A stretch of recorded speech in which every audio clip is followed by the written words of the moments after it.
huge round of applause, please.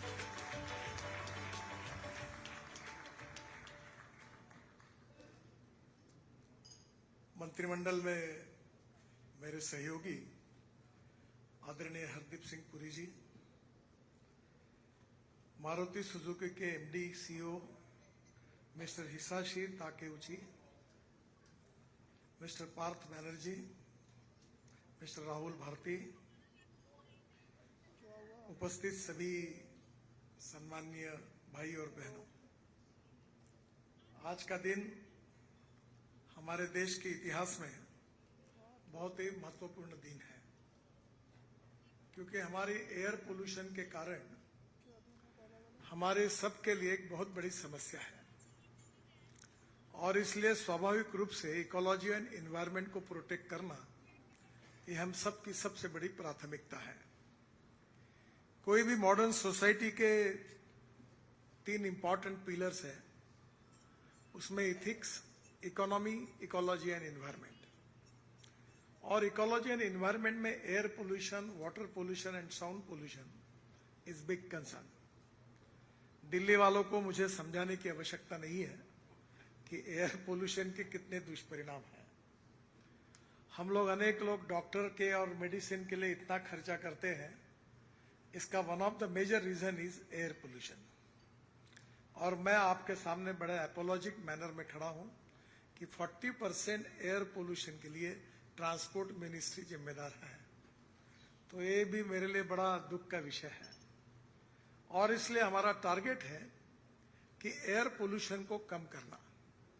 और मुझे खुशी है कि आदरणीय प्रधानमंत्री जी के नेतृत्व में हमारे हरदीप पुरी जी ने विशेष रूप से और इनिशिएटिव लिया और मारुति सुजुकी जैसे लोगों ने जो सहयोग किया है, उसके कारण आज का दिन हम सबको देखने के लिए मिला है। दूसरी बात यह है कि इकोनॉमिक पॉइंट ऑफ व्यू हमारे देश से करीब 22 से 23 लाख करोड़ रुपए हम फॉसिल फ्यूल के इंपोर्ट के लिए खर्चा करते हैं। हमारे प्रधानमंत्री जी ने कहा है कि हमको आत्मनिर्भर भारत बनाना है। अगर आत्मनिर्भर भारत बनाना है तो हमें इंपोर्ट को कम करना पड़ेगा और एक्सपोर्ट को बढ़ाना होगा। और स्वाभाविक रूप से और एक एंगल है कि हमारे देश में अगर ये इंपोर्ट को कम करना है तो हमें अल्टरनेटिव फ्यूल और बायो फ्यूल पर काफी काम करने की आवश्यकता थी। और इसलिए ये जो इंडस्ट्री है, ऑटोमोबाइल इंडस्ट्री, यही हमारे देश के ग्रोथ इंजन है। जब हमारी सरकार आई तब इस इंडस्ट्री का साइज 15 लाख करोड़ का था। आज हमारा साइज 23 लाख करोड़ का हुआ है। और मुझे बताते हुए खुशी है कि आज वर्ल्ड में पहले हम 7वें नंबर पे थे, अभी बीच में हमने जापान को पीछे डालकर हम 3रे नंबर पर आए हैं और आज वर्ल्ड की 3rd नंबर की ऑटोमोबाइल इंडस्ट्री है। आपका इतना बड़ा योगदान है कि 4.5 करोड़ युवाओं को जॉब्स इस इंडस्ट्री ने दी है। यही इंडस्ट्री है कि जो जीएसटी के रूप में हमारे राज्य सरकार और भारत सरकार को सबसे ज्यादा रेवेन्यू देते हैं। और इसलिए हमारी ग्रोथ के साथ इस इंडस्ट्री की ग्रोथ जुड़ी हुई है। और अल्टरनेटिव फ्यूल और बायो फ्यूल के कारण डोमेस्टिक मार्केट तो अच्छा मिलेगा ही, पर मेरा विश्वास है कि पूरे विश्व में अब प्रदूषण की जो चिंता है और विश्व की परिस्थितियां तेजी से इस प्रकार से बदल रही है कि निश्चित रूप से अल्टरनेटिव फ्यूल और बायो फ्यूल को महत्व मिलेगा। जब इसी होटल में मैंने पहले इलेक्ट्रिक कार का लॉन्चिंग किया था तो मुझे एक पत्रकार ने प्रश्न पूछा था कि आपकी गाड़ी इलेक्ट्रिक की कार अगर रास्ते में बंद पड़ेगी तो धक्का मारने के लिए आप आओगे क्या? तो कभी कभी ऐसा होता है कि लोगों में मिसअंडरस्टैंडिंग होता है और स्वाभाविक से कोई इलेक्ट्रिक कार बंद नहीं पड़ी। और आज इलेक्ट्रिक कार की स्थिति ऐसी हुई है कि जो हमने इलेक्ट्रिक कार को जब शुरू किया था, स्कूटर को शुरू किया था, तो $150 पर किलोवाट पर आवर जो कीमत थी, आज वो $50 पर किलोवाट पर आवर आई है। और उसी प्रकार से हमारी फ्लेक्स इंजन की भी आज मुझे बड़ी खुशी है कि आज मारुति सुजुकी ने पहली कार ये लॉन्च की है, ये कमर्शियल सेक्टर में लॉन्च की है। और ये बिजली भी तैयार करेगी और 100% इथेनॉल का भी यूज करेगी। कल मुझे और पुरी जी को सौभाग्य मिला कि हमारी जो टू व्हीलर कंपनी है हीरो, उसकी भी 2 मोटरसाइकिल लॉन्च हुई। धीरे धीरे सब लोग इसमें आएंगे और जैसे पुरी साहब ने घोषित किया है कि इथेनॉल के आउटलेट्स बड़े प्रमाण पर वो खोल रहे हैं, तो पेट्रोल के अल्टरनेटिव के रूप में इथेनॉल का उपयोग होगा तो देश का प्रदूषण कम करने में ये बहुत ही ऐतिहासिक रूप से योगदान रहेगा। मैं मारुति सुजुकी के लिए और 2 बातों के लिए धन्यवाद दूंगा कि हमने जब पुरानी कारों को स्क्रैपिंग पॉलिसी के रूप में पॉलिसी लाई, तब उन्होंने स्क्रैपिंग सेंटर्स खोलकर इसको भी बहुत अच्छी तरीके से सपोर्ट किया। और आज मुझे बड़ी खुशी है कि बड़े प्रमाण पर कार का स्क्रैपिंग शुरू हुआ है और वो लगातार बढ़ रहा है। करीब 250 स्क्रैपिंग यूनिट देश में चल रहे हैं और जो प्रदूषण करने वाली जो पुरानी कारें थी, अब उसके बजाय अब यूरो 6 इमिशन नॉर्म की नई विशेष रूप से कारें आएगी, जिससे प्रदूषण भी कम होगा और पुरानी ट्रक, पुरानी बसेस कम होगी। उसके लिए भी कल कैबिनेट में एक बहुत ऐतिहासिक निर्णय हुआ है। दिल्ली एनसीआर के लिए इस प्रकार के पोल्यूशन करने वाले व्हीकल के लिए बड़ी अट्रैक्टिव योजना कल मंजूर हुई है और उसकी भी जिम्मेदारी हमारे विभाग की तरफ है। एक तरफ हम प्रदूषण को मुक्त करने की बात के लिए काम कर रहे हैं और दूसरी ओर इकोनॉमिक पॉइंट ऑफ व्यू प्रधानमंत्री जी के नेतृत्व में आत्मनिर्भर भारत बनाने का सपना पूरा करने के लिए काम कर रहे हैं। और मुझे इसमें और तीसरी बात की खुशी है कि आज मारुति सुजुकी ने ये जो विशेष रूप से हमारा जो बायो सीएनजी है, उसके बारे में भी उन्होंने 5 प्लांट शुरू किए हैं। हमारी परेली, पंजाब और हरियाणा में 280 लाख टन राइस स्ट्रॉ, जिसको हम परेली कहते हैं, वो जलाने के कारण हमारा प्रदूषण बहुत बढ़ता है। 5 ton of parali is giving 1 ton of bio CNG. अब लोग नेपियर ग्रास भी लगा रहे हैं और बड़े प्रमाण पर पंजाब, हरियाणा, पश्चिम उत्तर प्रदेश, कर्नाटक, महाराष्ट्र, देश भर में काफी बड़े प्रमाण पर ये भी प्रोजेक्ट शुरू हो रहे हैं और जिसके कारण निश्चित रूप से हम आत्मनिर्भरता की तरफ बढ़ रहे हैं। मैं आदरणीय पुरी जी को धन्यवाद दूंगा कि इस क्राइसिस को तो उन्होंने बहुत अच्छे तरीके से हैंडल किया है, पर दूसरा इंपॉर्टेंट काम उन्होंने हिस्टोरिकली ये किया है कि उनके नेतृत्व में उन्होंने देश में क्रूड ऑयल के प्रोडक्शन के लिए और नेचुरल गैस के प्रोडक्शन के लिए बहुत बड़ा पुशअप किया है। वैसे वो अपने भाषण में बताएंगे तो ज्यादा अच्छा होता है। उन्होंने ओएनजीसी और बाकी ऑर्गेनाइजेशन के द्वारा हमारे देश में गैस जो है, क्रूड ऑयल है, इसके लिए जो कोशिश की और जिसमें सफलता बहुत अच्छी मिलने की कगार पर हम खड़े हैं, ये भी बहुत अच्छा कार्य हुआ है। हमारे नेचुरल गैस के उत्पादन में काफी बढ़ोतरी हुई है और जिसके कारण हमारा इंपोर्ट कम हो रहा है। हमारे यहाँ बंगाल में वहाँ सीबीएम, कोल बेड मिथेन से ये सीएनजी बन रहा है और अभी हम कोल पर भी जो लो क्वालिटी कोल है उससे मिथेनॉल, अमोनियम नाइट्रेट और उसके साथ डीएमई ये भी बनाने के प्रोजेक्ट शुरू हो रहे हैं। तो मुझे लगता है कि धीरे धीरे सभी फ्रंट पर जो काम हो रहा है वो बहुत ही अच्छा है और इसलिए टेक्नोलॉजी इसमें बहुत इंपॉर्टेंट है। और टेक्नोलॉजी में जापान जैसा देश तो बहुत ही सुंदर है, 101% परफेक्शन। और मैं एक बात के लिए और हमारे सुजुकी के मैनेजमेंट को रिक्वेस्ट करूंगा कि अब हमने हाइड्रोजन की भी शुरुआत की है। उनकी हाइड्रोजन की कार, चलने वाली कार जो इसकी अपनी टोयोटो की कार मेरे पास है और hydrogen is a fuel for the future और इसीलिए उस कार का नाम है मिराई। तो मिराई जापानी वर्ड है, मिराई मीन्स फ्यूचर। और हमारे देश में हाइड्रोजन की बसेस भी रोड पर दिखने लगी है और हमने एक पायलट प्रोजेक्ट लिया है जिसमें भारत के 10 रोड पर हाइड्रोजन फ्यूल स्टेशन और बसेस और ट्रक चलने वाली है। उसका काम भी शुरू हुआ है, जिसमें Indian oil, Tata, Ashok Leyland, Volvo, उसके साथ रिलायंस, एचपीसीएल और एनटीपीसी, इन सब को साथ मिलकर हमने वो प्रोजेक्ट को हम शुरू कर रहे हैं। मैं एक अनुरोध करूंगा, 2 रिक्वेस्ट मेरी है। पहली, ट्रांसपोर्ट ऑफ हाइड्रोजन और हाइड्रोजन फिलिंग स्टेशन, ये थोड़ा डार्क एरिया है। जापान में इसमें अच्छी प्रगति हुई है। सुजुकी ने इस क्षेत्र में भी आने से भविष्य में बहुत बड़ा उपयोग, बिजनेस भी उनको मिलेगा और ये हमारा फ्यूचर है क्योंकि हाइड्रोजन बनाना अब शुरू हो गया है।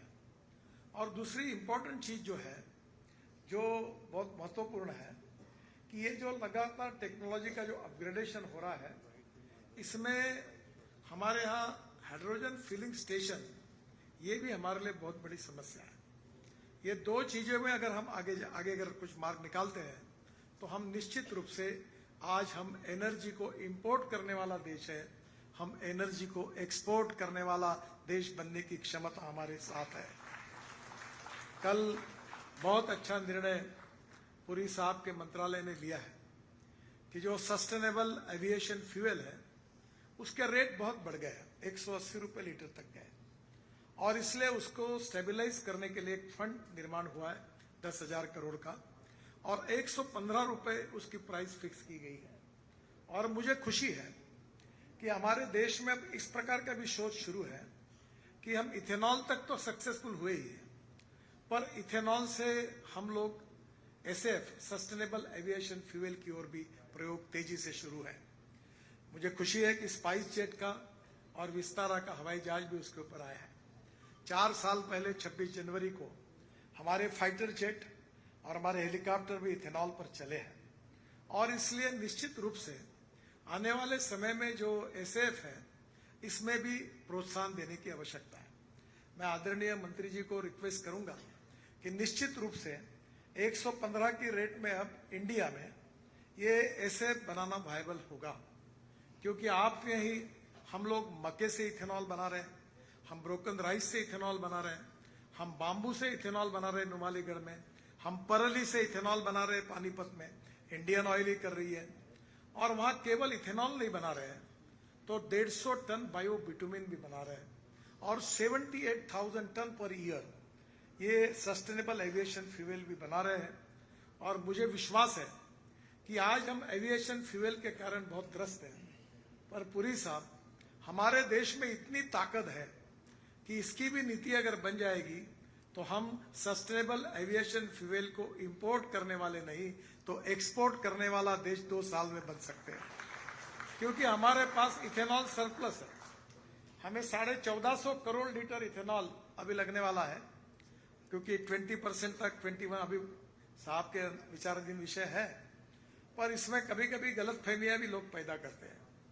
नागपुर में एक बहुत लीडिंग अखबार के संपादक का मुझे फोन आया और उसने मुझे कहा कि मेरी गाड़ी बिगड़ गई है। तो बोला कौन सी गाड़ी है? बोले चीप कंपनी की एसयूवी मेरे पास है, और वो बहुत बड़े एक्सप्रेस ग्रुप के इसमें से मुख्य संपादक थे नागपुर के।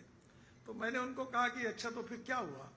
तो बोले ड्राइवर के पास गया था, ड्राइवर ने कहा कि इथेनॉल के कारण गाड़ियां बहुत बिगड़ रही है। तो मैंने उनको पूछा कि ये गाड़ी कौन से फ्यूल पर है? तो उसने कहा डीजल पर है। तो मैंने बोला मेहरबान, अभी डीजल में इथेनॉल नहीं डालते तो इथेनॉल से ये गाड़ी कैसे बिगड़ गई?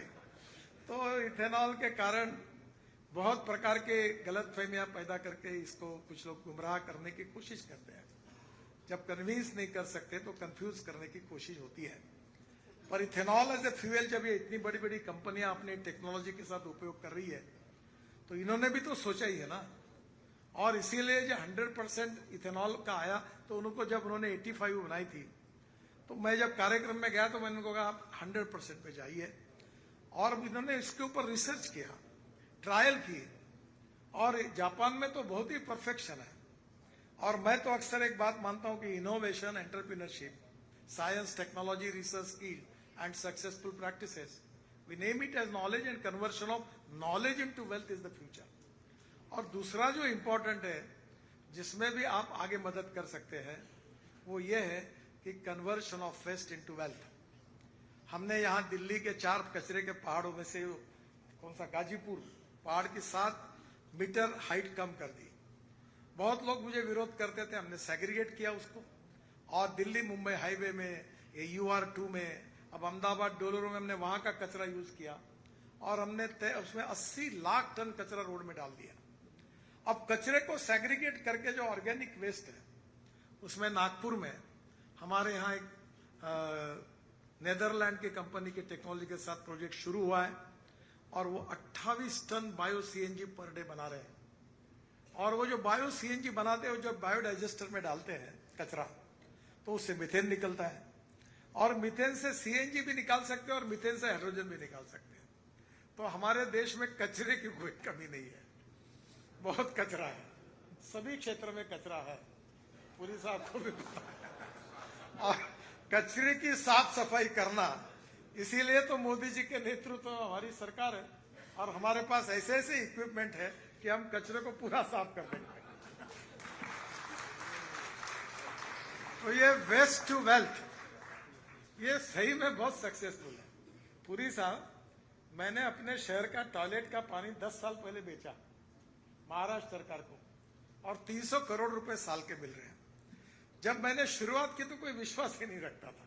अभी मथुरा में मैं वाटर रिसोर्स मंत्री था, तो मैंने हाइब्रिड एन्युटी में 40% from government and 60% from investor tender निकाला।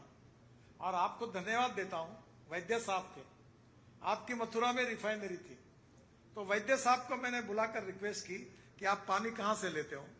उन्होंने कहा यूपी इरिगेशन डिपार्टमेंट से। मैं कितने पैसे देते हो? बोले 25 करोड़।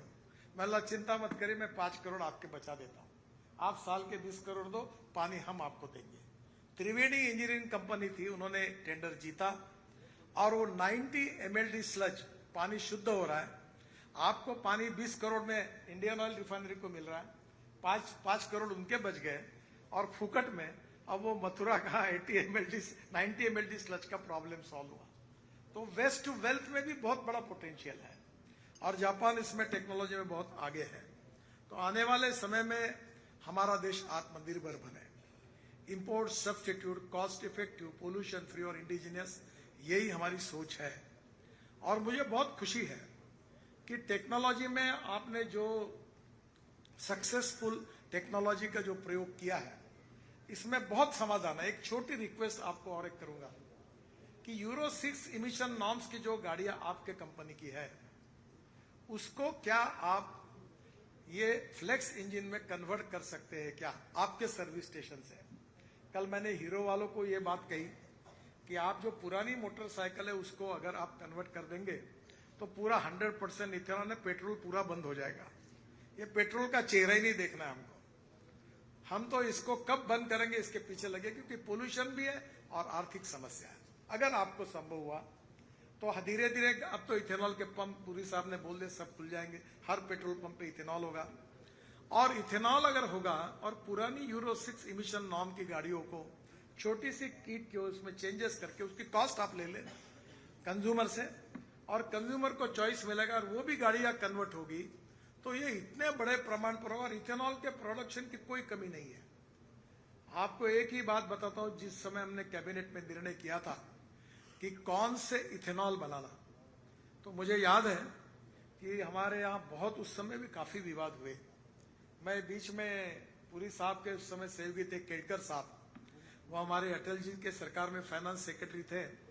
तो पूना में मैंने उनको पुण्य भूषण पुरस्कार मिला, डॉक्टर माशेलकर जी और सभी बड़े लोग वही थे। तो मैं कार्यक्रम में उनके लिए कार्यक्रम में गया था, उन्होंने फूड वर्सेस फ्यूल लिखा था। तब मैं उनसे बात कर रहा था कि फूड सरप्लस है।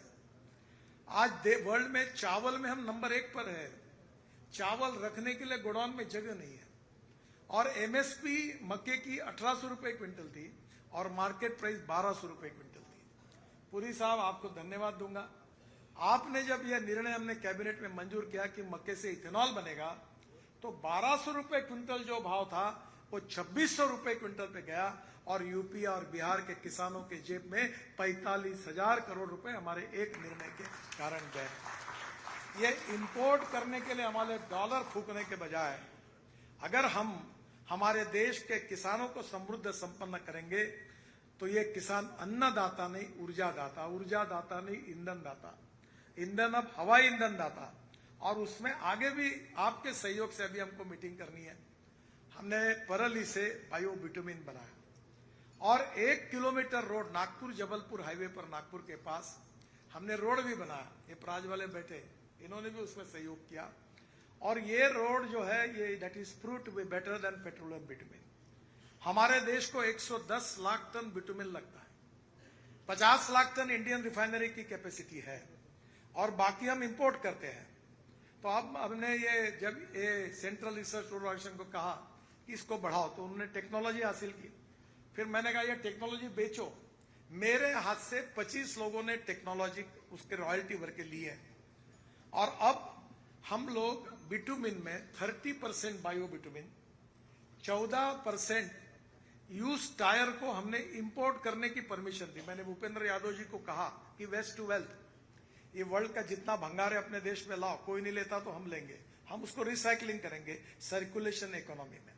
अब उसके टायर की पाउडर निकालकर और रबर की पाउडर और 7% प्लास्टिक डालकर आप अगर ये बिटुमिन जिस स्टैंडर्ड का, क्योंकि 40% तो हम ही खरीदते हैं, तो आपके और हमारे रिफाइनरी के लोग बैठकर वो डिजाइन, जैसे आप इथेनॉल खरीदते हैं वैसे ये भी खरीदिए और एग्जैक्ट हमको ऐसा मिक्स बना के दीजिए कि जो हमारा इंपोर्ट भी कम होगा।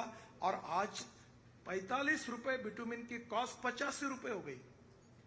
अब हम बिटुमिन के बजाय सीमेंट के रोड करने के लिए सोच रहे हैं। तो उस समय अगर ये आपने ऐड किया तो बायो बिटुमिन का रेट 25 से 30 रुपए किलो, वेस्ट रबर के पाउडर का 15 रुपए।